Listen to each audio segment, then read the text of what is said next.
Hello, welcome to All or Nothing TV. I'm Andy Brassell. Now, of course, there's only really one game we can examine from the European scene this week, and that's the World Cup qualification playoff between France and the Republic of Ireland. I don't really want to go into any great depth over the Thierry Henry situation. I feel that's been pretty much done to death elsewhere. But suffice to say that I'm not really convinced that a replay, though I completely understand people's calls for it, is really the solution which will provide a satisfactory conclusion to the matter on any side. But I want to go back to what a lot of the commentary, particularly in the UK broadcasts over here, talked about at the end of the game, talking about it being a hollow victory for France, and I firmly believe that is the case, but not really just on the manner of the goal that sealed the win over the two legs, but really over the French performance. And I feel the whole Henry controversy has done France, and specifically the coach Raymond Domenech, a bit of a favour, really. It's completely overshadowed their dire performance, particularly in the second leg at the Stade de France. If we cast our minds back to Croke Park, it's easy to forget that despite Ireland really not being at their best and struggling to penetrate, it took a few brave saves from the excellent young Lyon goalkeeper Hugo Lloris to maintain France's advantage in that game. Now, going into the second game in the Stade de France, few people gave Ireland a chance, and it was clear that Ireland would have to play out of their skins to do anything there, which they did, and France would have to play very, very poorly at the same time, which they did. And really, we can only keep looking back to Domenech. When we look at the talent in the French squad, it's pretty clear that player for player they have a huge advantage over the Republic of Ireland, even without the injured likes of Franck Ribéry. So we have to look at the reasons why they failed to impose themselves. André Pierre Gignac came in for a lot of criticism of his performance on the night on Wednesday, but I feel it was really unfair to single him out. Yoann Gourcuff, who they look to pull the strings, especially when Ribéry's not in the side, had a very poor night as well.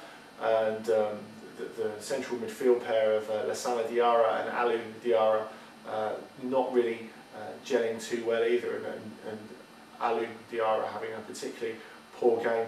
France again looking vulnerable at the back, as they have done throughout their qualification campaign. And I think whenever there's a situation where Gallas is expected to be the leader of the defence, it's always a problem.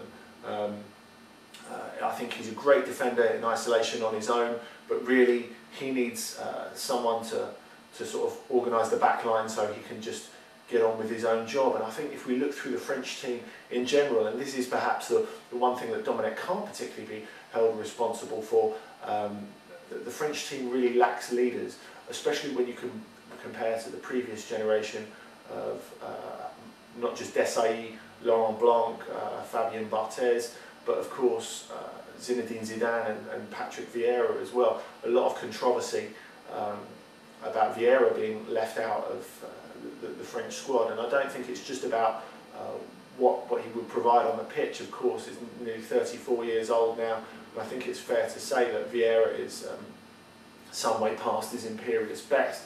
But I think it was interesting looking at Arsenal's thoughts about perhaps buying him, and also buying the promising young St Etienne midfielder, defensive midfielder Blaise Matuidi, and pairing him with Vieira, certainly in the squad, with Vieira acting as a sort of mentor to bring Matuidi up to speed and pass on that winning mentality, which is what Vieira's got and what's so important, and what France are really lacking now. Of course, it was Domenech's choice to leave Vieira out the squad, but I think it's not just there where he's failed. I think if we look at the tactical layout of the team, a lot of teams, of course, go with the two holding midfield players nowadays. Certainly Brazil, it's a system they use very successfully with Gilberto Silva and Felipe Melo. But it's also key to get the right players in front of that. And even though it's difficult to criticise Nicolas Anelka, of course he was France's best player, probably apart from Lloris, over the two legs. He's really not the right guy to play on the right side of a three behind a single striker. And really Sidney Govou of Lyon is really cut out for that role. He's really good at working the channels, got a tremendous work rate, and he's not a pure striker. He's far more used to playing that right wing role for his club, and he's played very well for his country in some key games, of course, like the game against Italy in Stade de France, the World Cup rematch, just about a month after the World Cup final back in September 2006. And he scored 2 goals in that and was tremendous. Of course, when you've got Florent Malouda on the other side, again, not such a flashy player, is good at giving balance to the French team, and it was a key aspect in them getting through, some may say undeservedly, to the World Cup final in 2006. Now this is something that Dominic has got to think very seriously about, and Dominic, before you ask, will be in charge at the World Cup, despite the rather fortuitous nature of their qualification. The French Football Federation Vice President Noël Le Graillet came out yesterday and said, well, of course Dominic will be coach when it comes to South Africa. He's the guy who qualified us.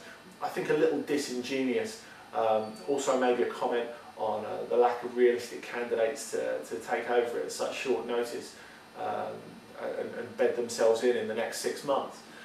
But I think Dominic has really got a big test on his hands to make sure France do anything at this next World Cup. Of course, it may seem harsh in some quarters to criticise him so vehemently when he did get them to the 2006 World Cup. People so often say it's the players who get praised when a team gets it right, and it's the manager who gets it in the neck when the team gets it wrong. But in this case, I think Dominic was very, very lucky in the run-up to 2006, having initially shunted out the players who have been so performing in 98 and 2000. He had to basically get on his hands and knees and call back the likes of Zidane and Makelele to help him out of the hole. And that's exactly what they did in the final tournament as well.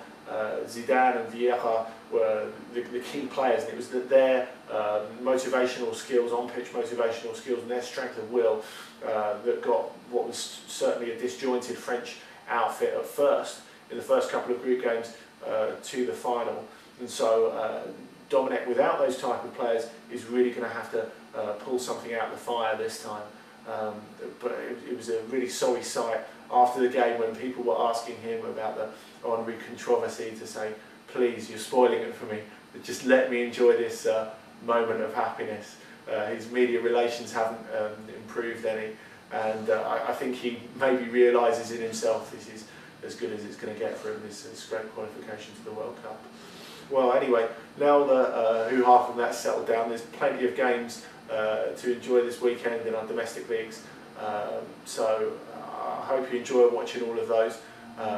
Feel free to keep up with me on this channel, www.allornothingtv.net, and keep up with me, hit me with your opinions on Twitter, twitter.com/Andy Brassell. Enjoy the weekend, and I'll see you again next week.